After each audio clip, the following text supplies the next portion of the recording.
আসসালামু আলাইকুম। সবাই কেমন আছেন? আশা করি ভালো আছেন। আজকে আপনাদের মৌসুমী ফল জাম্বুরা সম্পর্কে কিছু গুরুত্বপূর্ণ তথ্য দেব, যা গর্ভকালীন মায়েদের জন্য খুবই গুরুত্বপূর্ণ এবং যাদের খাওয়া উচিত নয় তারাও বিষয়টি বুঝতে পারবেন। তাই সকলেই ভিডিওটি শেষ পর্যন্ত দেখবেন। জাম্বুরাতে ভিটামিন সি ও অ্যান্টিঅক্সিডেন্টের পরিমাণ খুবই বেশি, যা রোগ প্রতিরোধ ক্ষমতা বৃদ্ধি করে। এতে প্রচুর পরিমাণে ফাইবার রয়েছে, যা হজম শক্তি নিয়ন্ত্রণ করে, কোষ্ঠকাঠিন্য দূর করতে সহায়তা করে। এতে ক্যালোরির পরিমাণ খুবই কম, যা ওজন নিয়ন্ত্রণে সাহায্য করে। রক্তে কোলেস্টেরলের মাত্রা নিয়ন্ত্রণের মাধ্যমে এটি হৃদরোগের ঝুঁকি কমায়।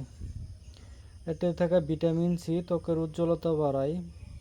এতে রয়েছে ফোলিক অ্যাসিড ও বিটা ক্যালোরিন, যা গর্ভবতী মায়েদের জন্য খুবই গুরুত্বপূর্ণ। তাই গর্ভকালীন সময়ে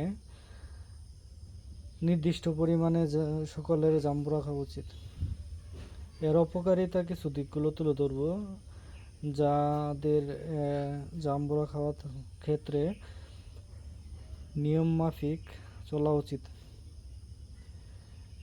এটি বেশি পরিমাণে খেলে গ্যাস্ট্রিক অ্যাসিডিটির সমস্যা হতে পারে। এছাড়া যাদের গ্যাস্ট্রিক অ্যাসিডিটি বেশি, তারা ডাক্তারের পরামর্শ নিয়ে জাম্বুরা খেতে পারেন। এছাড়া যাদের কিডনিতে সমস্যা আছে, তারা জাম্বুরা খাওয়ার ক্ষেত্রে বিশেষজ্ঞের পরামর্শ নিয়ে নেবেন। এছাড়া বেশি পরিমাণে খেলে এতে থাকা এনামেল দাঁতের সুরক্ষা ক্ষয় করে এবং দাঁতের মাড়ির ক্ষয় করে। এছাড়া বেশি পরিমাণে খেলে ওষুধের পার্শ্ব প্রতিক্রিয়া কমে যেতে পারে। তাই জাম্বুরা খাওয়ার ক্ষেত্রে সতর্কতা অবলম্বন করবেন। সবাই ভালো থাকবেন। আল্লাহ হাফেজ।